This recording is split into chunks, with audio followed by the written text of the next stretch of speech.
let's chat about parenting with chronic illness.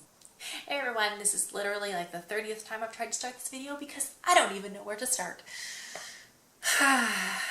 Oh, life. Many of you have followed my journey and know that I have a history of being diagnosed with Crohn's disease. I dealt with that throughout my pregnancy, and for most of my life I have dealt with a laundry list of things that have been not quite right. And I always kind of brushed it off. Sometimes I would mention it to doctors. They'd usually brush it off. And I never really thought much about it. After having Maddie, I became a basket case hot mess, basically. And I would tell myself that it's just mom life. If you saw my mom life video, I talked a little bit about it, kind of the things that we all experience. Many of us are very tired all the time. We have a hard time getting motivated to get dressed and wear makeup. Our house is a mess. All that is totally normal. What I didn't go too deeply into in that video is how my life is even more than that. And what I mean by that is how much more difficult mom life has been for me and why. From the beginning, I never really understood why other moms had the energy to go to the library and go to the park and do moms groups and play dates and work and do all this stuff, and I could barely function, basically. Why was it that I couldn't even have the energy to make dinner each night? How is it that I couldn't even have energy to come up with fun activities for my child, or even sometimes have the energy to play with her? I didn't understand why I was in a lot of pain whenever I tried to baby wear her, even when she was teeny tiny. Why I could not get comfortable in any carrier. Why even just carrying her around hurt so much. I didn't understand why after washing dishes for 10 minutes my back is killing me. Or why I wake up with headaches most mornings. Or why I wake up in the middle of the night and I can't go back to sleep. Why I wake up every morning feeling like an intense fog, couldn't remember anything. Why I couldn't even remember my child's first year of her life, basically. It never occurred to me that there was something that might actually put those things together into a neat little package, even though life is never quite a neat little package. It was recommended to me by a family member that I go see a specialist for fibromyalgia. And I saw her a few weeks ago, explained all my symptoms, she examined me, and she said, yes, indeed, that I do have fibromyalgia. And if you're not familiar with it, it's very difficult to explain. It's very misunderstood, but it's basically living with chronic pain or chronic problems. It has many, many, many spectrums of symptoms, from muscle pain to headaches and non-restorative sleep, feeling like you're in a fog, memory problems, all that kind of stuff. And many, many more things, but some of those are kind of the key factors that many people experience. And I never even considered it.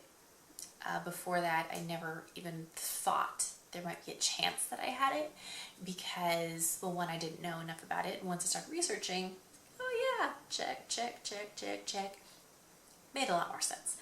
But I wouldn't say that my pain is terrible. Most people with fibromyalgia that have been diagnosed literally can't get out of bed because they're in so much pain. I'm not at that point yet. Is it to say that it might get that bad? Maybe. And something that I have found out through research is that it very frequently gets worse after each child you have. So it definitely got worse after I had Maddie. And that is a big part of the reason that we do not think it would be a wise choice to plan to have another biological child. Not to say that in a couple of years, if I get everything under control and I'm feeling great, maybe we'll try then. I don't know. But in the near future, I don't see myself having the ability to either sustain another very trying pregnancy, go through another C-section, recover from that, most likely have to exclusively pump again. I'm still in a fog from all of that, and I have no desire to go through any of that again. Even though I could, I really don't want to. But that aside, you know, financially it's also not smart for us right now. So all of those things combined, we've basically decided that Maddie is our daughter here, and we are going to focus on her, and she's our little princess, and that's okay with me. Being able to not have to worry about, oh, we can't, you know, save any money to put her in gymnastics because we need to save for our second child's bottles. You know, I would rather focus on her and not necessarily spoil her, but be able to put her in activities and enjoy life with her than have to worry about finances for 2 kids, if that makes any sense in our particular situation right now. We do still have a heart for fostering and adopting, and so that is something down the road. Should our finances improve and life, you know, look a little different, then we'll absolutely consider that. And I would love for Maddie to have a sibling. It's just, you know, I had thought, we always thought that we would have another one sooner than later, but we genuinely don't feel like that is a good decision right now. So that's where we stand with that. All that to say, parenting with a chronic illness is difficult. I am looking into different supplements, different things. I use my oils to support me throughout the day, and it definitely makes a difference. It really does. And I've kind of had to realize that sometimes you just have to say, it's good enough. You know, tonight spaghetti is good enough. Tonight macaroni is good enough. And that's the way it is. And sometimes just going outside and getting some sunshine and not going to the park is the way it is. And sometimes we wear our jammies all day long, and that's okay too. I'm curious to know if any of you suffer from a chronic illness. How does that affect your parenting? What are some ways that you stay sane, that you take care of yourself and your kids? Because it is important to take care of yourself so that you can take care of your kids. I'm learning that.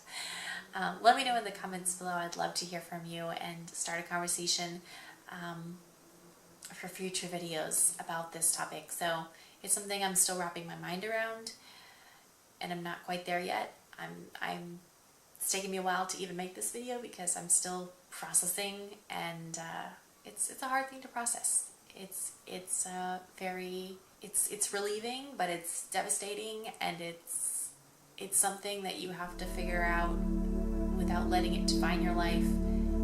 Figure out how it's going to contribute to your life, and yeah, I'm still figuring it out. So thank you so much for watching, and we'll see you next time.